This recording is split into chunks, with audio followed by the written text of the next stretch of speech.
everyone, welcome back to the channel. If you're new here, hi, my name is Courtney and I want to share a pretty wild chapter of my life, which was moving to Japan and living there for 4 years through the JET program. So whether you're thinking of applying or moving to Japan, or just like curious on like how I did it, and you've seen TikToks of people living over in Japan and thinking, how did they move there? Like, what opportunities can you run into that allows you to move to Japan? Keep watching. So first things first, what is the JET program? The JET program stands for Japan Exchange Teaching Program. I'm like, what does it stand for? No, so yeah, that's what it stands for. Basically a government-run program that brings people from all around the world to Japan to work as an assistant language teacher, or ALT, in either primary school or elementary school, junior high school or senior high school. There are other roles too, like sports coaches, but those ones are much less common. And there's also something called CIR, which is kind of for the people that speak Japanese. So if you speak Japanese like fluently, quite confident with it, look into that one as well. But I'm gonna be talking about the role of ALT mostly in this video because that's what applied to me. And before you click off thinking, oh, I'm not a teacher, I cannot do this, guess what? Neither was I. All you need is a bachelor's degree in anything. That's literally the only formal requirement. A bachelor's degree in history, science, sport, anything, art, anything. It does not need to be teaching related, just a bachelor's degree in anything, no teaching experience required. So why did I choose Japan? So for me, I had been to Japan on like a week-long or 2-week-long school exchange program, which I was so blessed to do.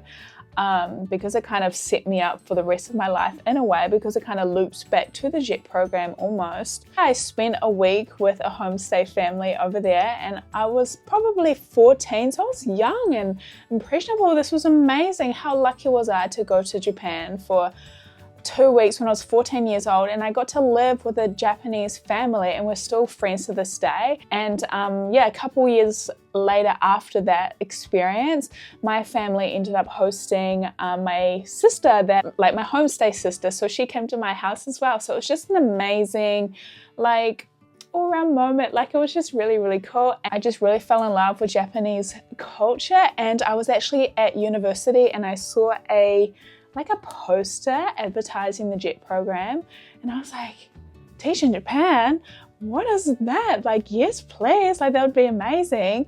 So I ended up going to the Q&A session and I was like, wow, this is what I want to do. So the application process, it is not easy and it is not a fast process. So if you do decide to apply, buckle up, have some patience because it is going to take a while. So I applied from New Zealand. It was pretty intense. You fill out forms, you have to write essays, including one about why you want to go to Japan, and specifically why on the JET program and what you can bring to the JET program and things like that. That's called a statement of purpose. Yeah, basically what you can provide to Japan, basically the young people of Japan, and what kind of cultural exchange can you provide. But yeah, the scariest part is definitely the interview. But to be fair, it's a hard program to get into, guys. So even if you get to the interview stage, it's huge. That's still a huge achievement. So if you do apply, take it step by step and focus on one thing at a time, because statement of purpose and the actual initial application stage is potentially the most important part. Once you get to the interview, you just have to show your personality and show them who you are, really. You can't really put that across on paper as well. So yeah, the interview was definitely the scariest, but once you get to the interview, you can smash it, you know? But yeah, mine was in Wellington, New Zealand. I was so nervous. I showed up pretty early, like 2 hours early to the area. I just sat in Starbucks and like went over my little notes. And it's not a casual chat. It's an interview with a panel of 4 people and they ask you various questions. I might do a whole like revamp of my JET program tips, because I used to make JET program videos way back in the day when I was still living in Japan. And I'm like, I should put some more out there, because I do have a lot of knowledge on how to get through the program, how to get through the application process. I know what they're looking for, guys, and I don't know, I feel like inspired to give that information to you guys, so stay tuned for that. So with the JET program, you might be wondering, like, where would I be living, you know? Well, no one knows. No one knows where you're going to be living until about, like, I'm going to say 2 months before you leave.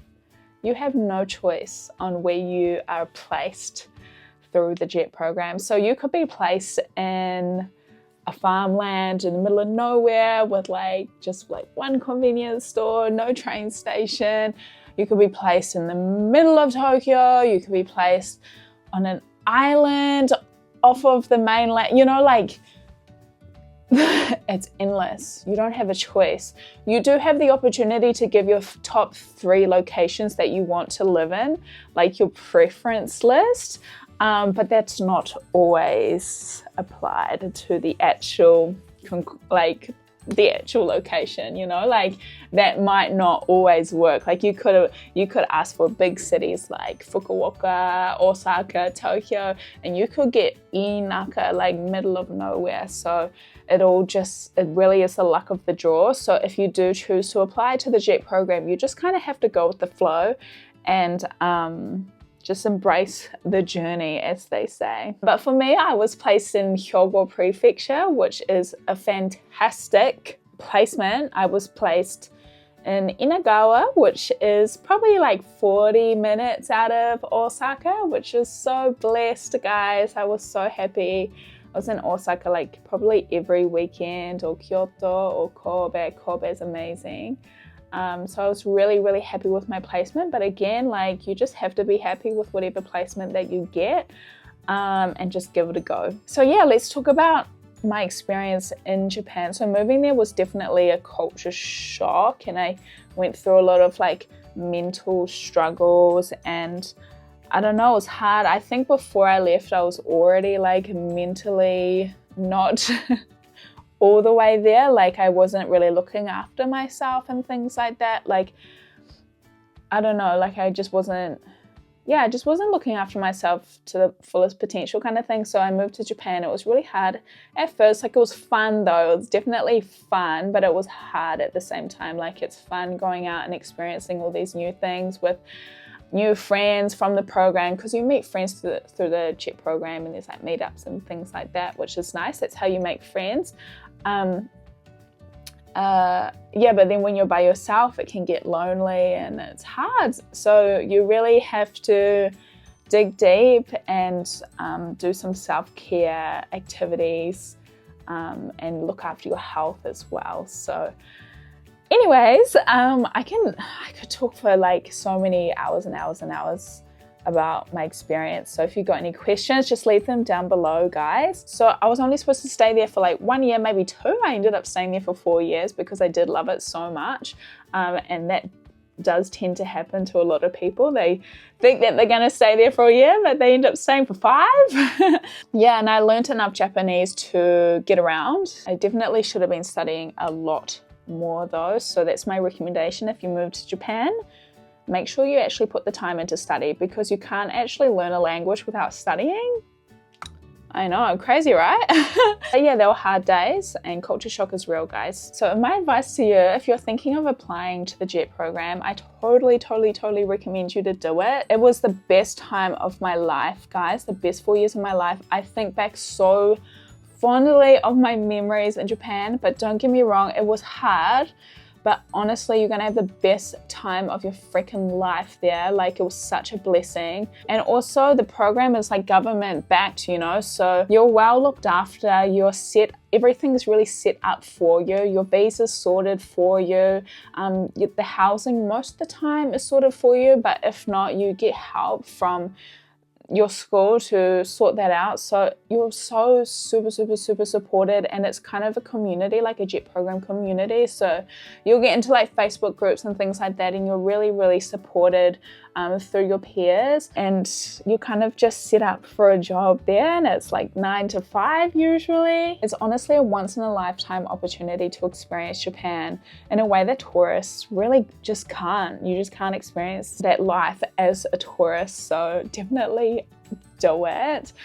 Just be prepared to be flexible, because like I said, you just have no control over where you're going to be placed and things like that. So just keep that in mind.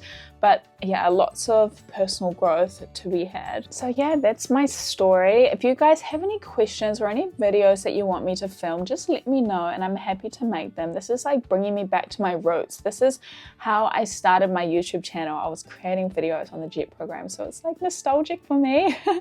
But yeah, thank you guys so much for watching. I really appreciate it. Give it a thumbs up if you want to see more Japan videos or stories or tips.